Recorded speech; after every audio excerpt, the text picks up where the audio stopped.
ನಮಸ್ಕಾರ ಕನ್ನಡಿಗರೇ, ಮತ್ತೊಮ್ಮೆ ನಿಮ್ಮೆಲ್ಲರಿಗೂ ನನ್ನ ಪ್ರೀತಿಯ ಯೂಟ್ಯೂಬ್ ಚಾನಲ್ PR ಯೂಟ್ಯೂಬ್ ಚಾನಲ್ಗೆ ಸ್ವಾಗತ. ಇವತ್ತು ಒಂದು ಅಣ್ಣವರ ವಿಶೇಷವಾದ ಚಿತ್ರದ ಬಗ್ಗೆ ಮಾತಾಡಕ್ಕೆ ಬಂದಿದ್ದೀನಿ. ಯಾವ ಚಿತ್ರ ಅದು, ಏನು, ಅದ್ರ ಬಗ್ಗೆ ಎಲ್ಲ ಹೇಳ್ತೀನಿ. ಅದಕ್ಕೂ ಮೊದಲೇ ನನ್ನ ಚಾನಲ್ನ ಯಾರ್ಯಾರು ಸಬ್ಸ್ಕ್ರೈಬ್ ಮಾಡಿಲ್ಲ ದಯವಿಟ್ಟು ಸಬ್ಸ್ಕ್ರೈಬ್ ಮಾಡ್ಕೊಳ್ಳಿ, ಶೇರ್ ಮಾಡಿ, ಕಮೆಂಟ್ ಮಾಡಿ, ಲೈಕ್ ಮಾಡಿ. ನಿಮ್ದು ಏನೇ ಅಭಿಪ್ರಾಯ ಇದ್ರೂ ನೇರವಾಗಿ ತಿಳಿಸಿ, ನಾನು ಅದನ್ನು ತಗೊತೀನಿ. ನಮ್ಮ ನಾಡಗೀತೆ, ಕರ್ನಾಟಕದ ನಾಡಗೀತೆ, ಕುವೆಂಪು ಅವರು ಬರೆದಂಥ ಗೀತೆ, ಜೈ ಕರ್ನಾಟಕ ಮಾತೆ ಆ ಗೀತೆ. ಆದರೆ ಕನ್ನಡ ರಾಜ್ಯೋತ್ಸವ ಆಗಲಿ, ಎಲ್ಲೇ ಕನ್ನಡದ ಕಾರ್ಯಕ್ರಮ ಆಗಲಿ, ನಮಗೆ ನಾಡಗೀತೆ ಅಂದ ತಕ್ಷಣ ಇನ್ನೊಂದು ನಾಡಗೀತೆ ನಮ್ಗೆ ಜ್ಞಾಪನ ಬರ್ತದೆ. ಯಾವ್ದು ಆ ನಾಡಗೀತೆ? ಅಣ್ಣವರ ಧ್ವನಿಯಲ್ಲಿ ಬಂದಂಥ ಹಾಡು, ಅದ್ಭುತ ಹಾಡು, ಕನ್ನಡದ ಇತಿಹಾಸ ತುಂಬಿರುವಂಥ ಹಾಡು. ಹುಟ್ಟಿದರೆ ಕನ್ನಡ ನಾಡಲ್ಲಿ ಹುಟ್ಟಬೇಕು. ಇದ್ಯಾವ ಚಿತ್ರ?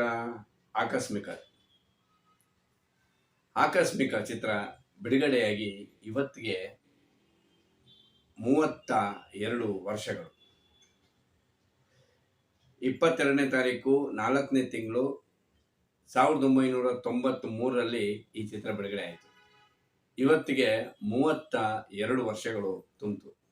32 ವರ್ಷಗಳ ಹಿಂದೆ ಕನ್ನಡದ ನಾಡಗೀತೆ ಚಿತ್ರ ಆಕಸ್ಮಿಕ ಬಿಡುಗಡೆ ಆದ ದಿನ. ಬನ್ನಿ ಕನ್ನಡಿಗರ, ಆ ಚಿತ್ರದ ಬಗ್ಗೆ ಮಾತಾಡೋಣ. ಬೆಂಗಳೂರಿನ ನರ್ತಕಿ ನವರಂಗ್, ಪ್ರಸನ್ನ, ಗೀತಾಂಜಲಿ, ಉಮಾ ಈ ಎಲ್ಲ ಚಿತ್ರಮಂದಿರ ಮತ್ತು ರಾಜ್ಯಾದ್ಯಂತ ಚಿತ್ರ ಬಿಡುಗಡೆ ಆಯಿತು. ಅದ್ಭುತ ಪೂರ್ವವಾದ ಚಿತ್ರ. ಚಿತ್ರದಲ್ಲಿ ಅಣ್ಣವರ ಅಭಿನಯದ ಬಗ್ಗೆ ನಾವು ಮಾತಾಡೋಂಗೇ ಇಲ್ಲ. ಈ ವೇಷವಾಟಿಕೆ ಬಗ್ಗೆ, ಅದ್ರಲ್ಲಿ ನಡೆಯುವಂಥ ಒಂದು ಸಮಸ್ಯೆ ಬಗ್ಗೆ ಅಣ್ಣವರು ನುಗ್ಗಿ ಅದನ್ನು ಕಂಡಿಡಿದು ಇದನ್ನು ಮಾಡಿ ಭೇದಿಸಿ ನ್ಯಾಯ ದೊರಕಿಸುವಂಥ ಒಂದು ಚಿತ್ರ. ತಾರಾಸು ಅವರ ಕಾದಂಬರಿ ಆಧಾರಿತ ಚಿತ್ರ ಇದು. ಆಕಸ್ಮಿಕ, ಅಪರಾಧಿ, ಪರಿಣಾಮ 3 ಕಥೆಗಳನ್ನು ಒಳಗೊಂಡಂಥ ಒಂದು ಚಿತ್ರ ಇದು. 3 ಕಥೆನ ಸೇರಿಸಿ ಚಿತ್ರಕಥೆ ಮಾಡಿ ಈ ಫಿಲಮ್ನ ಮಾಡಿದ್ರು. ನಾಗಬಣ್ಣ ನಿರ್ದೇಶನ, ಹಂಸಲೇಖ ಅವರ ಅದ್ಭುತ ಸಾಂಗ್ಗಳು, ಮಾಧವಿ, ಗೀತಾ, ವರ್ಜಿನ್ಮಣಿಯವರ ತೂಗುಬಿ ಶ್ರೀನಿವಾಸ್ ಅವರು ಈ ಚಿತ್ರದ ಅಭಿನಯಿಸಿದರು. ಪಾಂಡ್ರಬಾಯಿ ಅವರು ಸಹ ಇದ್ರು. ಅಣ್ಣವರ 2 ಕಟೌಟ್ಗಳು ನರ್ತಕಿ ಚಿತ್ರಮಂದಿರದಲ್ಲಿ ಇಟ್ಟಿದ್ರು. ಒಂದು ಆಕಸ್ಮಿಕ, ಅದು ಹುಟ್ಟಿದ ಕನ್ನಡ ಹುಟ್ಟಬೇಕು, ವೈಟ್ ಆ್ಯಂಡ್ ವೈಟು ಪಂಚೆ ಮತ್ತು ಸಲ್ಟು ಮತ್ತು ಕನ್ನಡದ ಇದು ಹಾಕೊಂಡು ಕನ್ನಡದ ಬಾವುಟ ಹಿಡ್ಕೊಂಡಿರೋದು ಒಂದು ಕಟೌಟು. ಇನ್ನೊಂದು ಕಟೌಟು ಅಣ್ಣವರು ಜೀಪಿಂದ ಇಳಿದು ನಡ್ಕೊಂಬರ್ತಾ ಇರೋದು ಪೊಲೀಸ್ ಡ್ರೆಸ್ಸಲ್ಲಿ. ಇನ್ನೊಂದು ಕಟೌಟ್, 2 ಕಟೌಟು ಮೆಜೆಸ್ಟಿಕ್ನಲ್ಲಿ ನಿಲ್ಲಿಸಿದ್ರು. ಈ ಚಿತ್ರದಲ್ಲಿ ಮೊದಲ ದಿನ ನರ್ತಕಿ ಚಿತ್ರಮಂದಿರದಲ್ಲಿ ಥಿಯೇಟರ್ ಒಳಗಡೆ ಹೋಗ್ತಾ ಇದ್ರೆ ಎಲ್ಲರಿಗೂ ಜೋಕ್ ಚೆಕ್ ಮಾಡೋರು. ಏನಕ್ಕೆ ಅಂದರೆ ಒಳಗಡೆ ಹೋದಾಗ ಪಟಾಕಿ ಹೊಡಿತಾರೆ ಅಂತ ಎಲ್ಲ ಜೋಕ್ ಚೆಕ್ ಮಾಡಿ ಕಳಿಸೋರು ಪೊಲೀಸರು. ಎಲ್ಲೂ ಪಟಾಕಿ ಹೊಡಿಬಾರ್ದು ಥಿಯೇಟರ್ ಒಳಗಡೆ ಅಂತ. ಯಾಕಂದರೆ ಅಣ್ಣವ್ರ ಪಿಕ್ಚರ್ ಅಂದರೆ ಒಳಗಡೆ ಥಿಯೇಟರ್ ಒಳಗಡೆ ಪಟಾಕಿ ಹೊಡೆಯೋದಂತೂ ಗ್ಯಾರಂಟಿ, ಹೊಡಿತಿದ್ರು. ಪಿಕ್ಚರ್ ಎಲ್ಲ ಥಿಯೇಟರ್ ಒಳಗಡೆ ಎಲ್ಲ ಪಟಾಕಿ ಚೆಕ್ ಮಾಡಿ ಕಳಿಸ್ತಿದ್ರು. ಸರಿ ಆಯಿತು, ಪೊಲೀಸರೆಲ್ಲ ಚೆಕ್ ಮಾಡಿ ಒಳಗೆ ಬಿಡ್ತಾಯಿದ್ರು. ಆದರೆ ಎಲ್ಲೂ ಇದೇ ಇಲ್ಲ, ಯಾರ ಕೈಯಲ್ಲೂ ಪಟಾಕಿ ಸಿಕ್ಕಿಲ್ಲ. ಏನಪ್ಪ ಪೊಲೀಸವ್ರಿಗೆ ಆಯಿತು, ಎಲ್ಲರನ್ನೂ ಒಳಗೆ ಬಿಟ್ಟರು. ಅಣ್ಣವರು ಪಿಕ್ಚರ್ ಒಳಗಡೆ ಸ್ಟಾರ್ಟ್ ಆಯಿತು. ಒಳಗಡೆ ಸ್ಟಾರ್ಟ್ ಆದಾಗ ಪಟಾಕಿ ದಬ ದಬ ದಬ ಅಂತ ಹೊಡೆಯೋಕೆ ಸ್ಟಾರ್ಟ್ ಆಯಿತು ಒಳಗಡೆ, ಥಿಯೇಟರ್ ಒಳಗಡೆ. ಪೊಲೀಸವ್ರಿಗೆ ಚಿಂತೆ, ಏನಪ್ಪ ಪಟಾಕಿ ಎಲ್ಲಿ ತಂದಿದ್ರು ಅಂತ. ನಾವೆಲ್ಲ ಎಷ್ಟೆಲ್ಲ ಚೆಕ್ ಮಾಡಿದ್ವಿ, ಎಲ್ಲಪ್ಪ ಬಂತು ಪಟಾಕಿ ಅಂತ. ಒಳಗಡೆ ಪಟಾಕಿ ಹೊಡಿತಾನೆ ಇದ್ರು. ಪಿಕ್ಚರು ಆರಂಭವಾಯಿತು. ಹಾಡು ಬಂತು ನೋಡಿ, ಲಾಸ್ಟ್ ಹಾಡು, ಹುಟ್ಟಿದರೆ ಹಾಡು ಬಂದಾಗ ಫುಲ್ ಪಟಾಕಿ ಜೋರು ಒಳಗಡೆ, ಥಿಯೇಟರ್ ಒಳಗಡೆನೂ ಆಚೆನೂ ಎಲ್ಲ ಕಡೆನೂ. ಪೊಲೀಸರು ಒಂಥರ ತಳಮಳ ಆಗೋಯ್ತು, ಏನಪ್ಪ ಎಲ್ಲಿಂದ ಇಕ್ಕಿದ್ರಪ್ಪ ಪಟಾಕಿನ, ಈ ಥರ ಎಲ್ಲ ತಂದು ಹೊಡಿತಾ ಇದ್ರಲ್ಲ ಅಂತ. ಆದರೆ ಪಟಾಕಿ ಎಲ್ಲಿ ಇಟ್ಟಿದ್ರು, ಹೆಂಗೆ ಇಟ್ಟಿದ್ರು ಅಂತ ಯಾರಿಗೂ ಗೊತ್ತಿಲ್ಲ. ಎಷ್ಟೆಲ್ಲ ಚೆಕ್ ಮಾಡಿಬಿಟ್ರು, ಒಳಗಡೆ ಪಟಾಕಿ ಬಂದ್ಬಿಡ್ತು. ಹೆಂಗೆ ಬಂತು? ಸ್ಟಾರ್ ಮೆರವಣಿಗೆ ಮಾಡ್ತೀವಿ, ಆಗ ಸ್ಟಾರ್ ಮೆರವಣಿಗೆ ಮಾಡಿರ್ತಾರಲ್ಲ, ಆ ಸ್ಟಾರ್ ಒಳಗಡೆ ಪಟಾಕಿ ಇಟ್ಟಿದ್ರು. ಆ ಸ್ಟಾರ್ ಒಳಗಡೆ ಪಟಾಕಿ ಇಟ್ಟು ಅದನ್ನ ಯಾವ ಸ್ಟಾರಲ್ಲಿ ಪಟಾಕಿ ಇಟ್ಟಿರ್ತಾರೆ ಆ ಪಟಾಕಿ ಸ್ಟಾರ್ನ ಮಾತ್ರ ಬಾಗ್ಲ ಹತ್ರನೋ ಇಲ್ಲ ಕಿಟಕಿ ಹತ್ರದಲ್ಲೋ ಇಲ್ಲ ಥಿಯೇಟ್ರ್ ಹಿಂದ್ಗಡೆ ಎಲ್ಲೋ ಒಂದು ಕಡೆ ಕಟ್ತಿದ್ರು. ಒಬ್ಬ ಒಳಗೆ ಹೋದ್ಮೇಲೆ ಟಿಕೆಟ್ ತೊಗೊಂಡು ಒಳಗೆ ಹೋದ್ಮೇಲೆ ಹಂಗಂಗೆ ಹೋಗಿ ಒಬ್ಬೊಬ್ಬನೇ ಹೋಗಿ ಪಟಾಕಿ ಎತ್ಕೊಂಡ್ಬರ್ತಿದ್ರು. ಎತ್ಕೊಂಬಂದು ಒಳಗಡೆ ಪಟಾಕಿ ಹಚ್ತಿದ್ರು. ಪೊಲೀಸವ್ರು ಚೆಕ್ ಮಾಡ್ತಿದ್ದು ಮುಂದ್ಗಡೆ, ಆಮೇಲೆಲ್ಲ ಒಳಗಡೆ ಹೋದ್ಮೇಲೆ ಯಾರನ್ನು ಚೆಕ್ ಮಾಡ್ತಿದ್ದಿಲ್ಲ. ಹೋಗಿ ಒಬ್ಬೊಬ್ರು ಪಟಾಕಿ ಎತ್ಕೊಂಡ್ಬಂದು ಒಳಗಡೆ ಧೂಳು ಮಾಡ್ತಿದ್ರು. ಇದು ಅಣ್ಣವ್ರ ಅಭಿಮಾನಿಗಳ ತಾಕತ್ತು. ಇನ್ನು ಆ ಚಿತ್ರದ ಬಗ್ಗೆ ನಾನು ಏನೂ ಹೇಳಂಗೆ ಇಲ್ಲ, ಅದು ಹೇಳುವಷ್ಟು ಇದು ಇಲ್ಲ. ಯಾಕಂದ್ರೆ ಅದು 25 ವಾರ ಓಡಿದಂಥ ಅದ್ಭುತ ಚಿತ್ರ. 25 ವಾರ ಓಡಿದಂಥ ಒಂದು ಅದ್ಭುತ ಚಿತ್ರ. ಈ ಚಿತ್ರ ಬಗ್ಗೆ ಮಾತಾಡಂಗಿಲ್ಲ. 25 ವಾರ ಓಡಿದ ನಂತರ ಚಿತ್ರದಲ್ಲಿ 100ನೇ ದಿನದ್ದು ಮತ್ತು 25ನೇ ವಾರದ್ದೆಲ್ಲ ಸಮಾರಂಭ ಎಲ್ಲ ಮಾಡಿದ್ರು. ಅವಾಗ ಈ ₹2, ₹3, ₹5 ಒಂದೊಂದು ಪೋಸ್ಟ್ಗಳು ಬರೋದು, ಇಷ್ಟು ದೊಡ್ಡದು ಪೋಸ್ಟ್ಗಳು. ಆ ಪೋಸ್ಟ್ಗಳು ನಾವು ತಗೊಂತಿದ್ದೋ.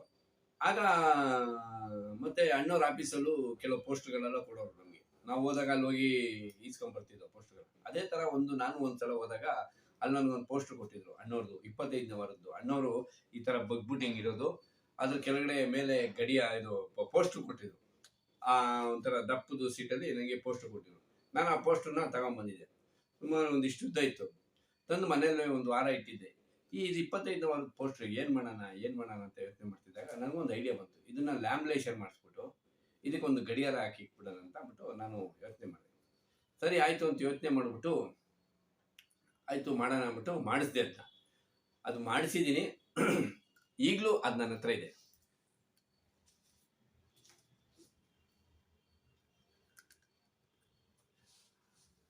ಇದು 25ನೇ ವಾರಕ್ಕೆ ಅಣ್ಣವ್ರ ಆಫೀಸಲ್ಲಿ ಪೋಸ್ಟರ್ ಕೊಟ್ಟಿದ್ರು ನನಗೆ. ಆ ಪೋಸ್ಟರ್ನ ನಾನು ಎತ್ತಿ ಇಟ್ಕೊಂಡು ಲ್ಯಾಮಿನೇಷನ್ ಮಾಡಿಸಿದೆ. ಲ್ಯಾಮಿನೇಷನ್ ಮಾಡಿಸಿ ಇಲ್ಲೊಂದು ಗಡಿಯಾರ ಹಾಕ್ಸಿದ್ದೆ. ಆಕಸ್ಮಿಕ 25ನೇ ವಾರ ಅಣ್ಣವರು ಮನೆ ಅಲ್ಲಿ ಇಲ್ಲಿ ಚೇಂಜ್ ಮಾಡ್ತಾ ಇದ್ದಾಗ ಸ್ವಲ್ಪ ಬೆಂಡಾಗಿ ಇದಾಗಿತ್ತು. ಇದಕ್ಕೂ ಸುಮಾರು 33 ವರ್ಷ ಆಯಿತು. ಅದರಲ್ಲಿ 25 ವಾರ ತೆಗೆದುಬಿಡಿ, 25 ವಾರ ಆದ್ಮೇಲೆ ಇದು ಬಂದಿರೋದು 6 ತಿಂಗಳು, ಅಲ್ಲಿಗೆ 31 ವರ್ಷ ಆಯ್ತು. ಇದನ್ನು ಆವಾಗಿಂದ ನಾನು ಈಗಲೂ ಜೋಪಾನಾಗಿ ಇಟ್ಕೊಂಡಿದ್ದೀನಿ.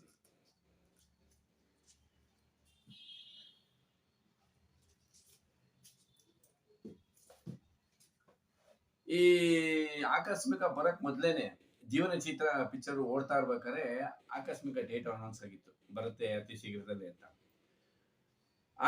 ಜೀವನ ಚಿತ್ರ 28-30 ವಾರದ ನಂತರ ಈ ಆಕಸ್ಮಿಕದ್ದು ಹಾಡುಗಳನ್ನ ತುಣುಕಾಗ್ತಿದ್ವು ಇಂಟ್ರೋಲ್ ಸಮಯದಲ್ಲಿ. ಅವಾಗ ಆ ಗೊಂಬೆಯ ಪ್ರೇಮ ಸಂಜೆ ಅದೊಂದು 2 ಲೈನು, ಮತ್ತೆ ಈ ಹೆಣ್ಣಿಗೂ ಕಣ್ಣಿಗೂ ಈ ಹಾಡು 2 ಲೈನ್ನ ಇಂಟ್ರೋಲಲ್ಲಿ ಮಧ್ಯದಲ್ಲಿ ತೋರಿಸೋರು. ಅತಿ ಶೀಘ್ರದಲ್ಲೇ ಅಣ್ಣವರ ಅಭಿನಯದ ಮುಂದಿನ ಚಿತ್ರ ಬರಲಿದೆ ಅಂದ್ಬಿಟ್ಟು 2 ಸೀನ್ನ ಇಂಟ್ರೋಲ್ ಮಧ್ಯದಲ್ಲಿ ತೋರಿಸ್ತಾರೆ. ಇವಾಗ ಟ್ರೈಲರ್ ಗಿಲ್ಲರ್ ಅಂತ ಅಂತೀವಲ್ಲ, ಅದೇ ತರ ಆಗ ಅಣ್ಣವ್ರ ಪಿಕ್ಚರಲ್ಲಿ ಈ ಎರಡು ಹಾಡನ್ನ ತೋರಿಸ್ತಿದ್ರು. ಆ ಹಾಡನ್ನ ನೋಡೋಕೆ ನಾವು ತುಂಬಾ ಸಲ ಜೀವನ ಚಿತ್ರ ಪಿಕ್ಚರ್ ನೋಡಿದ್ದು.